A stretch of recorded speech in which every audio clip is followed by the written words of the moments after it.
త్వరగా సర్దవే, లేచాడంటే మళ్ళీ మొదలెడతాడు. పారిపోతే మాత్రం వదిలేస్తాడా? లేదు, కొంచెం చల్లబడతాడు. బావకి నచ్చినట్టు బిహేవ్ చేయొచ్చు కదే, బాధలు లేకుండా బతికేయచ్చు. మొగుడు మాట వినే పెళ్ళానికి వాల్యూ ఉంటది అనుకుంటున్నావా? నువ్వు చెప్పేదానికి లాజిక్ ఉంటది అనుకుంటున్నావా? లాజిక్గా చెప్తా విను.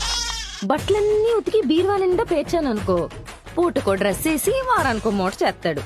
అదే ఉతకకపోతే ఉన్న వాటిలోనే మాసిన ప్యాంటు మీదకి ఉతికిన సొక్క, ఉతికిన ప్యాంటు మీదకి మాసిన సొక్క వేసుకుని ఒబ్బిడిగా కట్టుకుంటాడు. కాస్ట్యూమ్స్ దగ్గర కంట్రోల్. రోజు కంచం నిండా 4 కూరలు వడ్డించి కడుపు నిండా పెట్టామనుకో, వాటంగా తినేసి వడియాలు లేవా అప్పడాలు లేవా అని వంకలాడతాడు. అదే సింగిల్ కర్రీ, చింతపండు చారు, నీళ్లు కలిపిన మజ్జిగ అలవాటు చేస్తే హద్దుల్లో తిని పేర్లు పద్దులు పెట్టకుండా ఉంటాడు. కంచం దగ్గర కంట్రోల్. అబ్బో